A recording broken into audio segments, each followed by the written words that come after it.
જામનગરમાં આવેલા ખીજડીયા પક્ષી અભયારણ્ય પક્ષીઓ માટે સ્વર્ગ સમાન છે। હાલ શિયાળો શરૂ થયો હોવાથી ખીજડીયા પક્ષી અભયારણ્યમાં વિદેશી પક્ષીઓ મહેમાન બની રહ્યા છે અને જેને નિહાળવા માટે પ્રવાસીઓ પણ દેશ વિદેશથી જામનગરમાં પધારી રહ્યા છે। પ્રવાસીઓ અહીં પક્ષી પ્રકૃતિને નિહાળી આનંદિત થઈ ઉઠે છે। સાથે જ તંત્ર દ્વારા કરવામાં આવતી વ્યવસ્થા અંગે પણ પ્રવાસીઓ દ્વારા ખુશી વ્યક્ત કરાઈ છે। જ્યારે દિવાળીના તહેવાર દરમિયાન અહીં 5000થી વધુ પ્રવાસીઓએ પક્ષીઓ નિહાળી પ્રકૃતિનો આનંદ લૂંટ્યો હતો।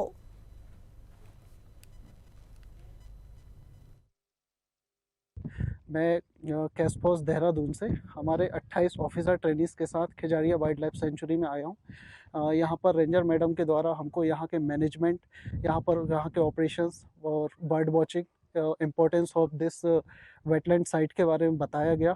यहाँ पर बर्ड वॉचिंग और डिफरेंट टाइप की जो बर्ड स्पीसीज़ हैं उसके बारे में बताया गया। यहाँ पर जो वन बनाए गए हैं और कैसे इसे मैनेज किया गया, यहाँ की क्या प्रॉब्लम्स हैं, क्या इशूज़ हैं, उसके क्या सॉल्यूशंस किए गए हैं, ये सब हमको मैडम के द्वारा बताया गया।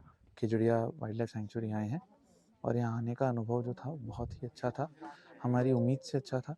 और यहाँ के जो अधिकारी हैं बहुत ही अच्छा काम कर रहे हैं। यहाँ पर हमें बहुत सारे जो अच्छे काम हो रहे हैं पर्यावरण के संरक्षण के लिए और पंछियों के संरक्षण के लिए, उनका बहुत ही गहराई से हमने अवलोकन किया और हमें उसकी बारीकियों के बारे में बताया गया कि किन अहम पहलुओं पे हमें ध्यान देना है और क्या करने से हम वाकई कल आने वाले समय में एक बदलाव ला सकते हैं। Kijedia Bird Sanctuary, where we saw different ecosystems.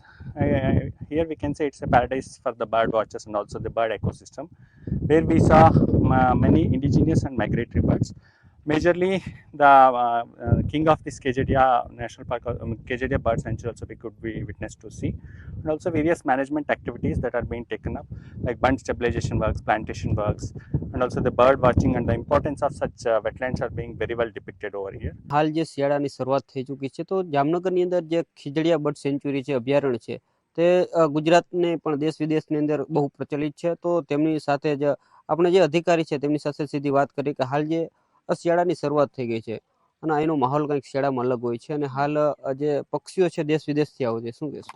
હા, ખીજડીયા પક્ષી અભયારણ્ય પક્ષીઓ માટે તો સ્વર્ગ સમાન મનાય જ છે, પણ જે વિઝિટર્સ છે એના માટે બી સ્વર્ગ છે। કારણ કે અહીંનું જે વાતાવરણ છે, અહીંની જે પક્ષીઓનો કલબલાટ છે, અહીંયા જે પક્ષીઓનો કલર છે, કારણ કે અલગ અલગ દેશોમાંથી હજારોની સંખ્યામાં પક્ષીઓ આવતા હોય છે અને અત્યારે શિયાળાની શરૂઆત થઈ ચૂકી છે તો માઇગ્રેટરી જે પક્ષીઓ છે, યાયાવર પક્ષીઓ એ આવવાના ચાલુ થઈ ગયા છે। અત્યારે પણ આપણે જોઈએ છે કે ભાઈ અલગ અલગ પક્ષીઓના અવાજ આપણે સાંભળી રહ્યા છે, તો ખૂબ સરસ અહીંનું વાતાવરણ હોય છે।